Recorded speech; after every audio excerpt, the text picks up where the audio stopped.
നബി അലൈഹി സ്വലാത്തു വസ്സലാമിന്റെ കാലഘട്ടത്തിൽ അദ്ദേഹത്തിൻ്റെതായ കുറെ ദൂരെയുള്ളതായ ഒരു രാജ്ഞി ഉണ്ടായിരുന്നു, ബിൽക്കീസ് രാജ്ഞി. ചരിത്രങ്ങളെല്ലാം വിശുദ്ധ ഖുർആൻ പറയുന്നുണ്ട്. അപ്പോൾ ഈ ബിൽക്കീസ് രാജ്ഞി സുലൈമാൻ നബി അലൈഹി സ്വലാത്തു വസ്സലാമിന്റെ ദീനിലേക്ക് വരാൻ വേണ്ടി തീരുമാനിച്ചു. അവിടെ നിന്ന് യാത്ര പുറപ്പെട്ടു. കിലോമീറ്റർ അകലെയുള്ള സ്ഥലമാണ്. ഈ രാജ്ഞി എന്ന് പറഞ്ഞാൽ നല്ല പ്രതാപശാലിയും അതേപോലെ തന്നെ ഏറ്റവും വലിയ നല്ല രീതിയിൽ മാന്യതയുമുള്ള ഒരു വ്യക്തിത്വത്തിന്റെ ഉടമയാണ് ബിൽക്കീസ് രാജ്ഞി.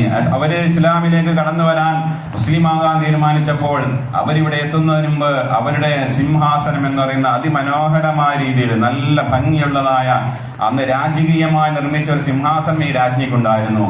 ആ സിംഹാസനത്തിനെ അവർ വരുമ്പോൾ സ്വീകരിക്കുമ്പോൾ അവരുടെ ആ സിംഹാസനം ഇവിടെ തന്നെ ഇട്ടുകൊടുക്കണമെന്ന് മഹാനായ സുലൈമാൻ നബി അലൈഹി സ്വലാത്തു വസ്സലാം ആഗ്രഹിച്ചു. അപ്പോൾ കൂട്ടത്തിലുള്ള ഒരുപാട് ആളുകൾ സുലൈമാൻ നബിയുടെ ആ സദസ്സിൽ എന്ന് പറഞ്ഞ സാധാരണക്കാരും മനുഷ്യന്മാരും മാത്രമല്ല, ജിന്നുകളുണ്ട്. അതേപോലെ തന്നെ സുലൈമാൻ നബിക്ക് മറ്റുള്ളതായ ജീവജാലങ്ങൾ ഒരുപാട് കീഴ്പ്പെട്ടിരുന്നു. അതുകൊണ്ട് അവരോട് അഭിസംബോധന ചെയ്തുകൊണ്ട് ചോദിച്ചു, യാ അയ്യുഹൽ മലഉ, എന്റെ മുമ്പിലിരിക്കുന്ന ആളുകളെ, അയ്യക്കും യഅ്തീനി ബി അർശിഹാ ഖബല അൻ യഅ്തൂനി മുസ്ലിമീൻ. ആ രാജ്ഞി നമ്മുടെ സദസ്സിലേക്ക് മുസ്ലിമായി വരുന്നതിന് മുമ്പ് ആരാണ് അവരുടേതായ ആ പറയപ്പെട്ടതായ സിംഹാസനം കൊണ്ടുവരുന്നത് എന്ന് ചോദിച്ചു. ആർക്കാണ്? ഇവിടെ അത്ഭുതമായ ജിന്നുകളുണ്ടല്ലോ, കടലിന്റെ അടിത്തട്ടിൽ പോയിട്ട് അതീവ വിദഗ്ധമായി കൊണ്ട് മുത്തും പൗഴവും വാരിക്കൊണ്ടുവരുന്ന ജിന്നുകൾ. അതേപോലെ തന്നെ മറ്റുള്ളതായ പലതരത്തിലുള്ളതായ അമാനുഷികമായ കഴിവുകളുള്ള ഒരുപാട് ആളുകൾ ഈ സദസ്സിലുണ്ട്.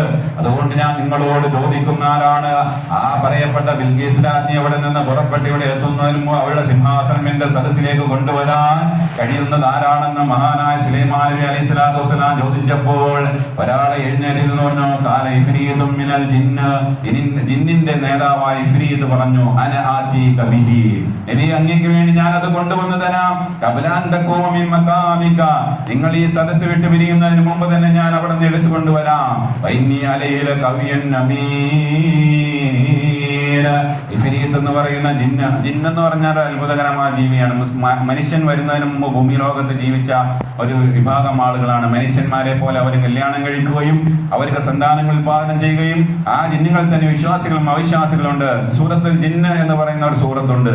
ആ ജിന്നിനെ പറ്റി പഠിക്കാൻ വേണ്ടിയിട്ട് CA മൂസാ മൗലവിയുടെ ആ ജിന്നുകളുടെ ലോകം എന്ന് പറയുന്ന പുസ്തകം അതൊക്കെ വായിക്കുമ്പോൾ നമുക്ക് നല്ല രസമായിട്ട് അത് മനസ്സിലാവും. ഞാനിപ്പോൾ അത് വിശദീകരിക്കാൻ സമയമില്ല. ജിന്നൊരു അത്ഭുതകരമായ വിഷയമാണ്. ജിന്നുകളെ സംബന്ധിച്ച് നമ്മൾ പഠിക്കേണ്ട വിഷയമാണ്. ജിന്നിന്റെ പള്ളി നമ്മുടെ മക്കയിലുണ്ട്.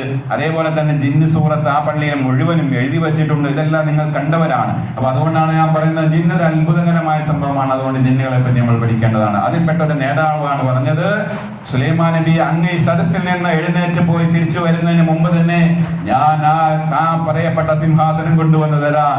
ഞാൻ അതിനുള്ള ശക്തനും കവിയും അമീനും ഞാൻ വിശ്വസ്തനുമാണെന്ന് അദ്ദേഹം പറഞ്ഞു. ഇവിടെയാണ് നമ്മൾ പറയാൻ പോകുന്ന പ്രധാനപ്പെട്ട പോയിന്റ്. എന്നാൽ അത് ഒരുപാട് സമയം അകലെയാണ്. അതുകൊണ്ട് അതിനേക്കാൾ മുമ്പാലാണ് അത് കൊണ്ടുവന്ന് തരുക എന്ന് മഹാനായ സുലൈമാൻ നബി അലൈഹി സ്വലാത്തു വസ്സലാമിന്റെ നോട്ടം കൊണ്ട് മനസ്സിലാക്കിയപ്പോൾ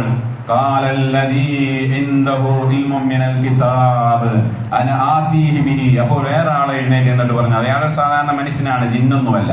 അയാൾ പറഞ്ഞു, അല്ലദീ ഇൻദഹു ഇൽമും മിനൽ കിതാബി, അദ്ദേഹത്തിന് അദൃശ്യമായ ഒരുപാട് അറിവുള്ള വിജ്ഞാനത്തിൽ വളരെ കഴിവുള്ള ഒരു മനുഷ്യനാണ്. ശാസ്ത്ര സാങ്കേതിക വിദഗ്ധം, അതേപോലെ തന്നെ എല്ലാവിധത്തിന്റെയും ഭൗതികവും അഭൗതികവുമായ വിജ്ഞാനങ്ങൾ മനസ്സിലാക്കിയ വ്യക്തി, ഒരുപാട് കഴിവും അറിവുമുള്ള ഒരു വ്യക്തി പറയുകയാണ്, അന ആതീക ബിഹി, ഞാൻ കൊണ്ടുവന്ന് തരാം തങ്ങളെ.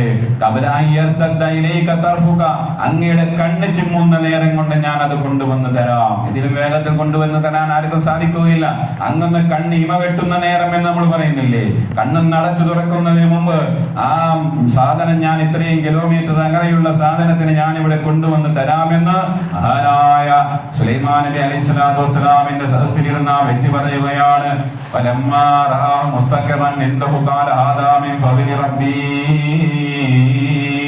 പറഞ്ഞു തീരുന്നതിന് മുമ്പ് ഇമ വെട്ടുന്ന നേരത്തിന് മുമ്പ് കിലോമീറ്റർ അകലെയുള്ള ബിൽക്കീസ് രാജ്ഞിയുടെ സിംഹാസനം അതാ ആ സുലൈമാൻ നബി അലൈഹി സ്വലാത്തു വസ്സലാമിന്റെ സദസ്സിലേക്ക് കൊണ്ടുവന്നു.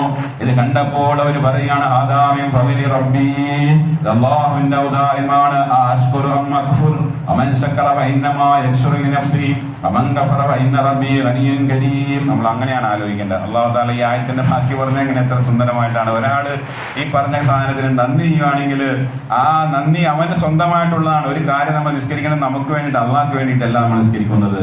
ലില്ലാഹി എന്ന് നമ്മൾ പറയുന്നത് നമ്മുടെ ശരീരത്തിനെ രക്ഷപ്പെടുത്താനും നമ്മുടെ ശരീരത്തിന് ഗുണം കിട്ടാനും നമുക്ക് വേണ്ടിയിട്ടാണ് നിസ്കരിക്കുന്നത്. നോമ്പ് നോക്കുന്നത് നമ്മുടെ വേണ്ടിയാണ്. ഇനി അങ്ങാനും ചെയ്യാതിരുന്നാലോ, അല്ലാഹു ഇന്ന റബ്ബി ഗനിയ്യുൻ കരീം, നിങ്ങളിതൊന്നും ആവശ്യമില്ല, അല്ലാഹു തആല മാന്യനാണ്, അല്ലാഹു തആലയ്ക്ക് ഈ വിഷയത്തിന്റെ ആവശ്യകതയുമില്ല, നിങ്ങൾക്ക് തന്നെയാണ് അതിന്റെ കേടെന്നാണ് പറഞ്ഞത്. അപ്പൊ അതുകൊണ്ട് ദിക്ർ ചൊല്ലൽ സുബ്ഹാനല്ലാഹ് എന്ന് പറയാം, അൽഹംദുലില്ലാഹ് എന്ന് പറഞ്ഞാൽ നിങ്ങളുടെ പുരോഗതിക്കും നിങ്ങളുടെ വളർച്ചയ്ക്കും വേണ്ടിയിട്ടാണ്. അപ്പൊ ഞാൻ പറഞ്ഞു വന്നത്, അതുകൊണ്ട് നിങ്ങൾക്ക് നിഷേധിയാകാം. നിങ്ങൾ ശാസ്ത്ര സാങ്കേതിക പഠിച്ചുകൊണ്ട് നിങ്ങൾ വലിയ വലിയ സോപാനങ്ങൾ കീഴടക്കി കഴിഞ്ഞാലും നിങ്ങളുടെ അഹങ്കാരികളായ ദൈവത്തിനെ നിഷേധിച്ചു, ശാസ്ത്രം ജയിച്ചു, ദൈവം തോറ്റു എന്ന് പറയുന്നതിലേക്ക് നിങ്ങൾക്ക് ഒരു പക്ഷെ എത്താം. പക്ഷേ നിങ്ങൾ അങ്ങനെ എത്തിക്കഴിഞ്ഞാലും അള്ളാഹുവിന് അതൊരു പ്രശ്നമേ ഇല്ല. അള്ളാഹു തആല ഗനിയാണ്, കരീമാണ്, മാന്യനും, അതേപോലെ തന്നെ എല്ലാ വിഷയങ്ങളും ഐശ്വര്യമായവനാണ്. അതുകൊണ്ട് നിങ്ങൾ സ്വയം തീരുമാനിച്ചു എന്താണ് ആകേണ്ടത്. അപ്പൊ അതുകൊണ്ട് ശാസ്ത്ര സാങ്കേതിക വിദ്യകൾ വർദ്ധിച്ചു വരുമ്പോൾ, പഠനത്തിനും അതേപോലെ നിലവാരത്തിൽ നിങ്ങൾ പുരോഗമിക്കുമ്പോൾ നിങ്ങൾ യുക്തിവാദികൾ നിഷേധികളുമായി മാറാൻ പാടില്ല. നിങ്ങൾ വളരെ നല്ല രീതിയിൽ ആ വിഷയത്തില് താഴ്മയോടുകൂടി വിനയത്തോടുകൂടി വരണമെന്നാണ് ഈ പറഞ്ഞതിന്റെ അർത്ഥം. അതുകൊണ്ട് വിജ്ഞാനമുള്ള ആളുകൾ അമാനുഷികമായ ജിന്നുകളെക്കാൾ ഉപരി കഴിവുള്ള ആളുകളായി മാറുമെന്ന് വിശുദ്ധ ഖുർആൻ സൂറത്തുൻ നംൽ 39-ാമത്തെ ആയത്തിലൂടെ നമ്മെ പഠിപ്പിക്കുകയാണ്. അതുകൊണ്ട് നിങ്ങൾ എല്ലാവരും എന്റെ